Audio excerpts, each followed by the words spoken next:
The city streets at night were harsh and uninviting, painted in shades of gray and shadow. Neon signs flickered intermittently, their light cutting through the foggy air but offering little comfort. Trash rustled in the gutters as the wind whipped through the narrow alleys, carrying the distant sound of sirens and shouting. Amidst this unforgiving backdrop, a mother hurried along, clutching her daughter tightly to her side.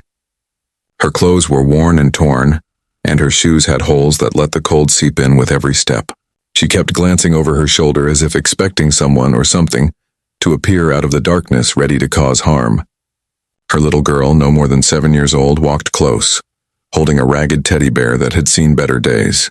Her wide, innocent eyes darted from one shadow to another, absorbing every flicker of movement with a mixture of fear and curiosity.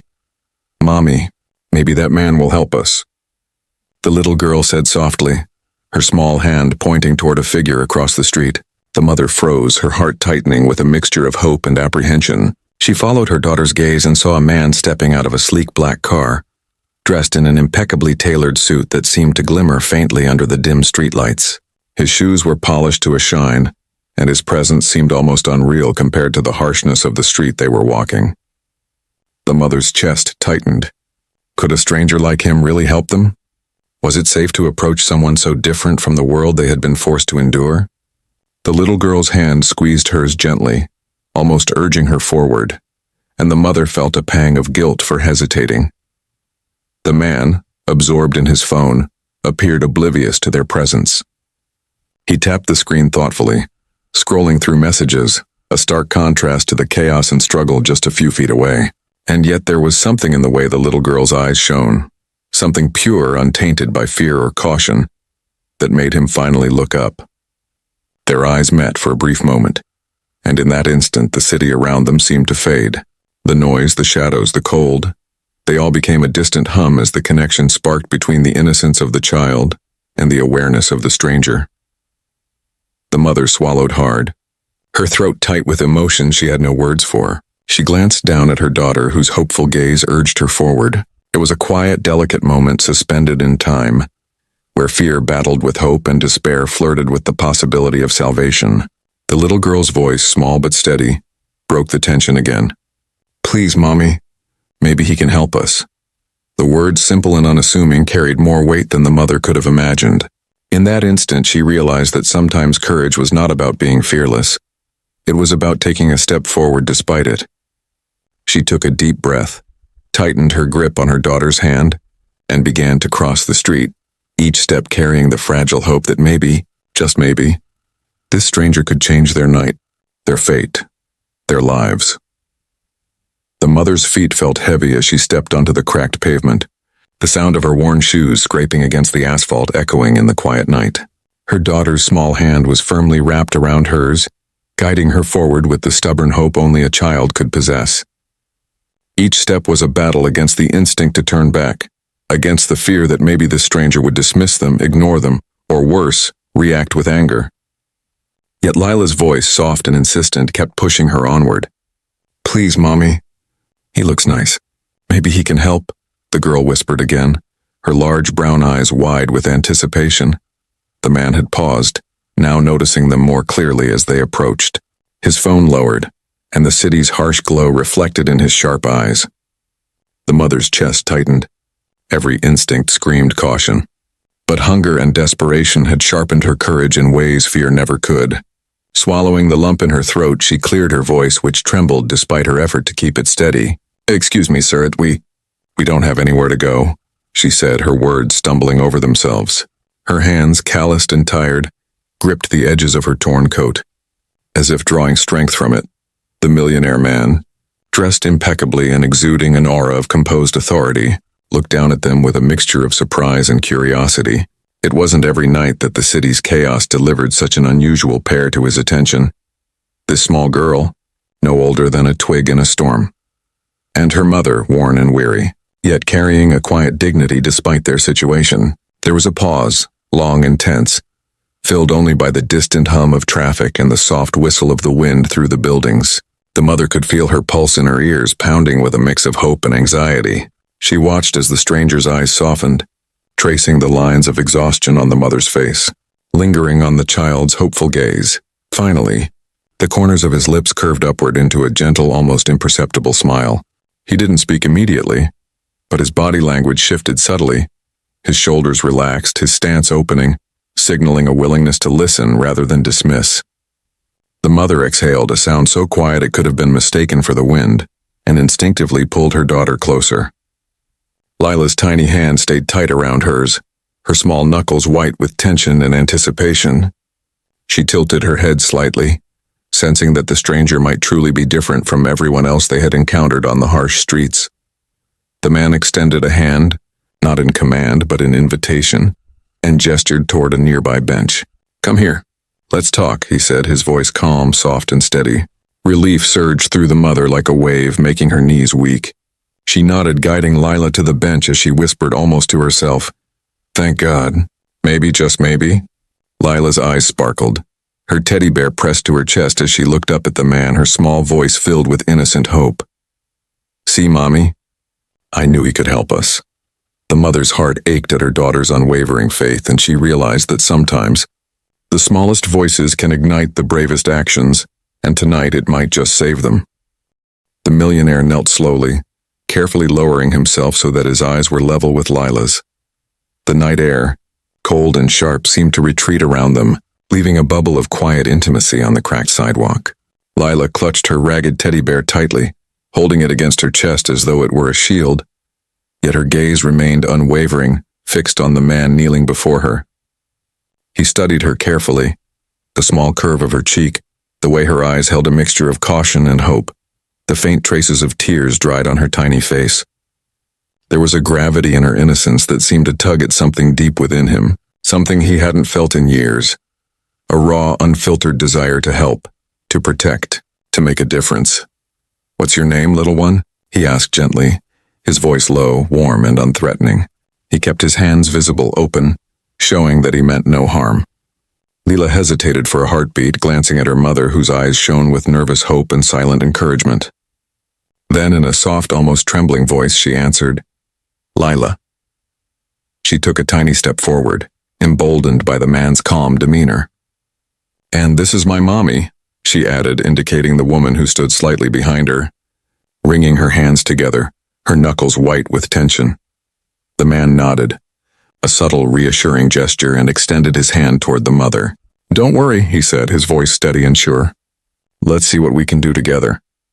Relief hit the mother in waves, and she felt herself trembling, not with fear, but with gratitude so profound it threatened to make her knees buckle.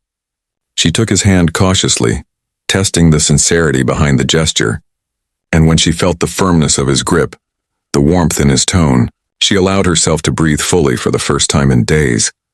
Lila's small fingers barely let go of her teddy bear, as she watched the interaction with wide, bright eyes as if she were witnessing a miracle unfold. A tentative smile crept across her face, and for a brief moment, the weight of hunger, fear, and exhaustion seemed to lift, replaced by a spark of hope she had almost forgotten she could feel. She stepped slightly closer to the man, curiosity and trust overcoming her initial caution.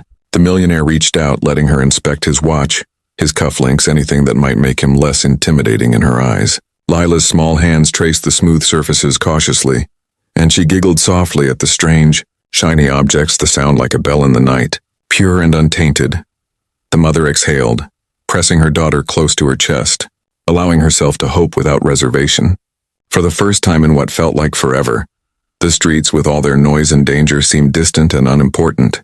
In that moment, the connection between them, the desperate mother, the hopeful child, and the stranger who had stopped to truly see them, formed a fragile bridge across the divide of circumstance. They were no longer two people lost in the city. They were three souls meeting at a crossroads of kindness and destiny. The man straightened, still kneeling but keeping his gaze gentle. "We'll find a safe place for you tonight," he promised softly. Lila's eyes shone with pure joy, her voice barely a whisper. "Thank you. Thank you so much." Her mother's heart swelled with tears she couldn't hold back, the weight of fear lifting slightly, replaced by the quiet understanding that sometimes hope arrives in the form of one person willing to care, to step in and to see the invisible. And tonight that person was standing right before them. The millionaire motioned for them to follow him, and the mother hesitated for only a moment, before gripping Lila's small hand and stepping forward. The city felt colder now, the streets narrower and more menacing, but inside the sleek black car waiting for them, warmth and a sense of safety seemed to already exist. Lila's eyes widened as she climbed into the back seat, her little hands clutching the threadbare teddy bear to her chest. Her mother followed, sitting beside her, and the man slid into the driver's seat, starting the engine with a soft hum that contrasted sharply with the harsh sounds of the streets. The leather interior smelled faintly of cedar and luxury, a strange but comforting scent that immediately made the mother feel like they were somewhere distant, somewhere protected from the world's cruelty. As the car glided through the night, the city lights streaming past the windows, the mother found herself speaking hesitantly, as though the act of talking about their suffering would make it real. We've been on the streets for months, she said, her voice trembling. Lost our home, lost our jobs. There was nowhere else to go. Every night we tried to find a safe place, but her words faltered and her gaze dropped to her daughter, who was watching her with wide, trusting eyes. The man listened intently, his hands steady on the wheel, his face thoughtful but soft. There was no judgment in his gaze, only a sincere willingness to understand, to grasp the reality of their situation, and to consider how he might help. Lila, curious and cautious, peeked from behind her mother, her small voice tentative. "Can I sit in the front?" she asked, her eyes sparkling with a mixture of awe and excitement. The millionaire chuckled softly, the sound warm and reassuring. "Of course," he said, and motioned for her to climb into the passenger seat beside him. Her face lit up as though she had won a prize, and she carefully settled herself, clutching her teddy bear in her lap, the sense of privilege making her giggle softly. The mother watched, a mixture of relief and disbelief washing over her. In that moment, the harshness of their nights on the streets seemed to recede, replaced by a fragile but growing sense of hope. The man glanced at the rearview mirror, catching the mother's eye. "You don't have to be afraid anymore tonight," he said gently. "I want to make sure you have a safe place to rest, at least for now." Relief threatened to overwhelm her, and she nodded, tears brimming in her eyes. Lila's small hands pressed against the glass as the car sped along, watching the city pass by in streaks of light, and she whispered softly to her mother, "See, Mommy? I told you he would help us." The mother's heart ached with gratitude and astonishment at her daughter's unwavering faith in people's kindness. As the car moved further away from the chaos of the city streets, the mother allowed herself to relax for the first time in what felt like an eternity. The warmth of the vehicle, the calm presence of the stranger, and the joyful energy of her daughter created a cocoon of hope and safety. She realized that sometimes salvation doesn't come in grand gestures or loud proclamations. It comes quietly, in the form of one person who notices, listens, and chooses to act. Tonight, that quiet act of kindness had begun to change everything for them. And as Lila's soft laughter echoed through the car, the mother felt the heavy weight of fear lifting, replaced by a fragile but enduring sense of hope for the first time in months. The car pulled up in front of a modest apartment building that seemed almost ordinary at first glance. But to the mother and Lila, it was like a beacon of safety shining in the darkness. The millionaire stepped out first, opening the door for them with a courtesy that made the mother's heart swell. Lila scrambled out quickly, her little feet padding against the pavement, her teddy bear clutched tightly. "Mommy, look! It's nice," she exclaimed, her eyes wide as she took in the warm, soft glow spilling from the apartment windows. The mother followed slowly, her exhaustion and apprehension momentarily set aside as she felt the weight of relief settle over her shoulders like a comforting blanket. Inside, the apartment smelled faintly of fresh linens and warmth.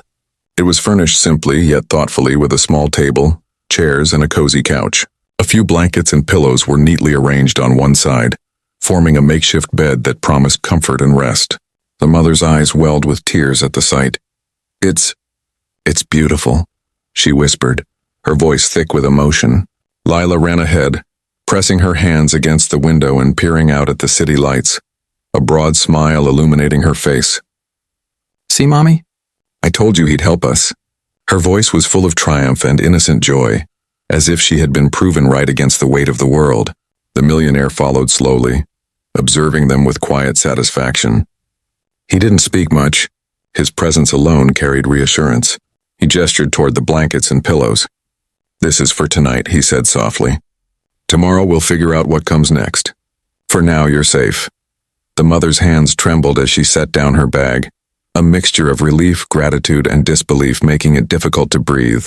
She sank onto the couch, pulling Lila into her lap and holding her close, feeling the soft rhythm of her daughter's heartbeat against her chest. Lila's tiny fingers traced the edge of the couch, exploring every texture as if confirming that this sanctuary was real, not a dream born of desperation. Her mother stroked her hair gently, whispering reassurances and prayers under her breath. The tears streaming freely now, but no longer from fear. They were tears of relief and hope, of gratitude for the kindness of a stranger who had chosen to care. The millionaire stood near the doorway, watching silently, a gentle smile on his face. "Sometimes," he said, his voice quiet, "all it takes is one person believing in you." The mother looked up, her eyes meeting his, and she nodded, swallowing the lump in her throat. You've changed our lives," she said softly, her voice trembling. Lila leaned back against her mother, her face glowing with happiness. "Thank you. Thank you so much," she whispered, her voice small but earnest. The mother hugged her daughter tightly, feeling the weight of months of fear, hunger, and uncertainty lift, replaced by a fragile but undeniable sense of security. In that small apartment, amidst the soft glow of warm lights and the quiet comfort of blankets and pillows, a new chapter had begun. The streets, with all their harshness, felt far away now, and the mother allowed herself to breathe freely, holding her daughter close. Lila pressed her face against the window one last time, whispering with innocent conviction, "I knew he would help us, Mommy." And for the mother, that simple statement, born of a child's unwavering faith, was the most powerful affirmation of hope she had ever known. Tonight they were safe, and for the first time in months they could imagine a future filled not with fear but with possibility.